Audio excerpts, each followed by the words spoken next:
Ruth 2. Ruth meets Boaz in the grain field. Now Naomi had a relative on her husband's side, a man of standing from the clan of Elimelech, whose name was Boaz. And Ruth the Moabite said to Naomi, "Let me go over to the fields and pick up the leftover grain behind anyone in whose eyes I find favor." Naomi said to her, "Go ahead, my daughter." So she went out, entering a field, and began to glean behind harvesters. As it turned out, she was working in a field belonging to Boaz, who was from the clan of Elimelech. Just then Boaz arrived from Bethlehem and greeted harvesters. "The Lord be with you." "The Lord bless you," they answered. Boaz asked the overseer of the harvesters, Who does that young woman belong to?"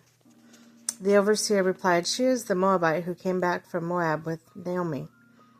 He said, "Please let me glean and gather among the sheaves behind the harvesters." She came to the field and has remained there from this morning till now, except for a short rest in the shelter. So Boaz said to Ruth, "My daughter, glean to me. Don't go and glean in another field, and don't go away from here. Stay here with the women who work for me.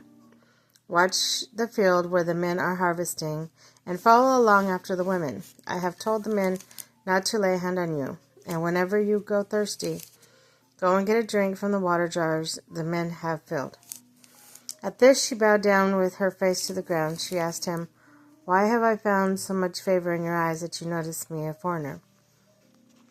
Boaz replied, "I have been told all about you, what you have done for your mother-in-law since the death of your husband. How you left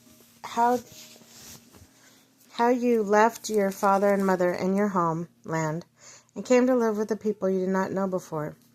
May the Lord repay you for what you have done.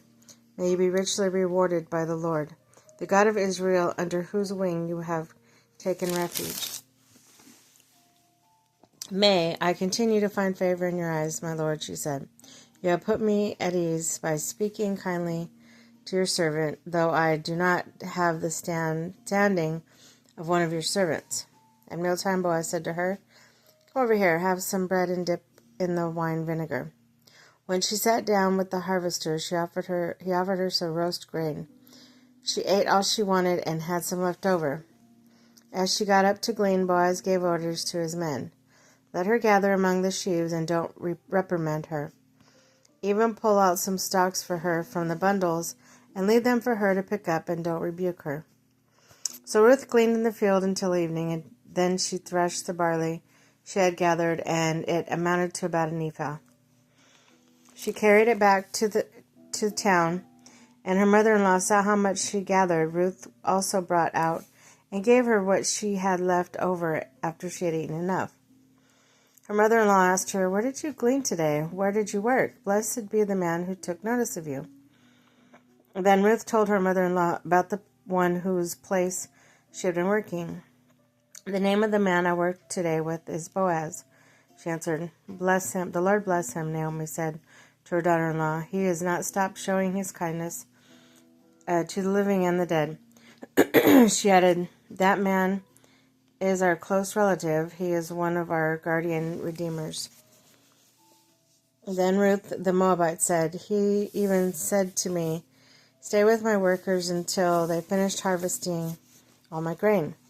Naomi said to Ruth, her daughter-in-law, "It will be good for you, my daughter, to go with the women who work for him, because in someone else's field you might be harmed." So Ruth stayed close to the women of Boaz to glean until the barley and wheat harvests were finished, and she lived with her mother-in-law.